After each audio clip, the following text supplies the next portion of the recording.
இது ஒரு நூலகம். நகரத்திலேயோ அல்லது ஒரு வளர்ச்சியடைந்த இடத்திலேயோ கட்டப்பட்ட ஒரு நூலகம் அல்ல. நுவரெலியா டெல்மார் தோட்டத்தில் வாழக்கூடிய பெருந்தோட்ட மக்களால் ஒன்று சேர்ந்து கட்டப்பட்டது தான் இந்த நூலகம்.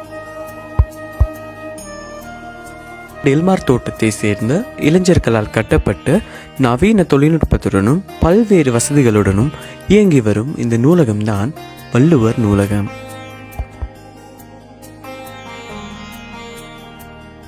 டெல்மார் ஊரை பொறுத்தளவுல வள்ளுவர் நூலகம் மிகப்பெரிய ஒரு வரப்பிரசாதமா தான் நாங்க எல்லாருமே நினைச்சுக்கிட்டு இருக்கிறோம். வள்ளுவர் நூலகத்தை அமைக்கிறதுக்கு எங்களோட ஊரை பொறுத்தளவுல கல்வியியல் கல்லூரி மாணவர்கள் மற்றும் பல்கலைக்கழக மாணவர்கள் தான் இது எல்லாத்தையுமே சேர்ந்து கட்டினாங்க. அது இல்லாம பொதுமக்கள் ஒத்துழைப்பு எல்லாமே கிடைச்சி தான் இந்த வள்ளுவர் நூலகம் அமைக்கப்பட்டுச்சு. திறன் அதிகரிக்குது.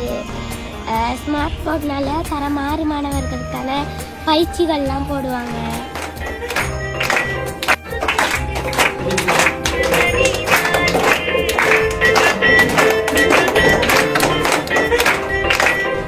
கல்வி பொதுத்தராதர சாதாரண தர பரீட்சை எழுதிய 26 மாணவர்கள்ல 23 பேர் உயர்தரம் சித்தி அடைந்தும் 6 பேர் பல்கலைக்கழகம் மற்றும் கல்வியியல் கல்லூரிகளுக்கு தெரிவு செய்யப்பட்டிருக்காங்க.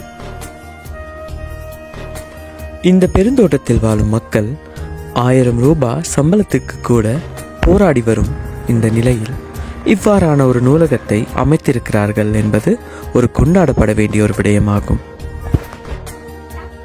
லைப்ரரி டெல்மார்க்கு மிகவும் முக்கியத்துவமாக இருக்குது. ஏன்னு கேட்டால் பிள்ளைங்க அந்தி டைமில் போகிறாங்க, அந்த கிளாஸுக்கு நல்லா படிப்பிக்கிறாங்க. அங்கே உள்ள எல்லா கேம்பஸில் உள்ளவங்க தான் படிப்பிக்கிறாங்க. நல்லா ஆதரவு இருக்குது டெல்மார் மக்கள்னால. எங்களோட லைப்ரரிக்கு ஒவ்வொரு நாளுமே நிறைய பேர் வருவாங்க. லைப்ரரிக்கு விசேட தேவையுடையவங்க வர்றது ரொம்ப ரொம்ப பெரிய ஒரு விஷயம். அதோட சேர்ந்து நவீனத்துவமான திறன் வகுப்பறை இந்த எங்களோட டெல்மார் ஊரில் இருக்கிறது குறிப்பிடத்தக்க ஒரு விடயம். இங்கே நம்மளுக்கு கிடைக்காத ஒரு விஷயம் இந்த லைப்ரரியில் கிடைக்கிது. அதை நம்ம எப்பயுமே பயன்படுத்தி கொள்ளணும்.